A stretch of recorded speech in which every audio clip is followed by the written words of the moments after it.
Hey guys, welcome back to the JPM Performance channel. It is our next installment on the Rocketeer car, and today is an exciting day because you and I both are going to get to see what this entire kit did to the balance of this car as far as how much it currently weighs now.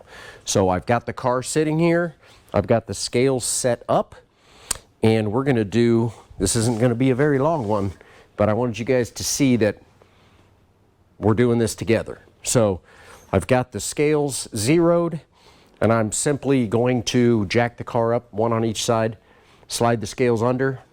We're going to take a look. So this has been quite the project. After this, all we've got left is alignment and then a cleanup of the car. It's basically a detailing and just final cleaning. After that, we can get the engine finally broken in all the way, and then at the very, very end, we will of course have dyno session. That'll be fun. So one step at a time. So I looked back through my notes, and of course, if you've been following this series, you probably saw the video that I did from the initial weigh-in. And I made a note here that the car weighed 22.99, and that was bone stock, bone stock.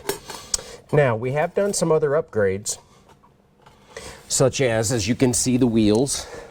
We also have coilovers on the car versus the stock shocks. I can't imagine that changes it much. I mean, wheels could be a tiny bit lighter, a couple pounds here and there, but all in all, shouldn't be a big deal. Okay, here we go. Dun, dun, dun, dun, dun. We are at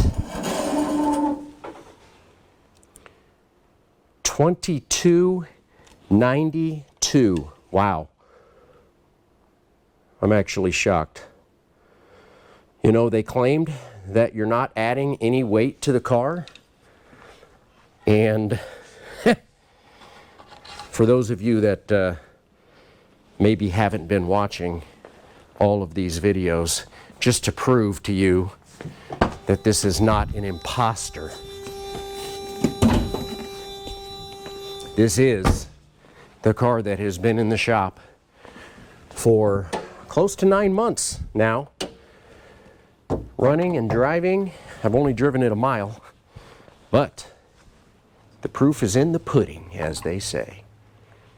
Jaguar AJ30 V6, all aluminum V6, and it is coming in at 22.92, and look at those corner weights.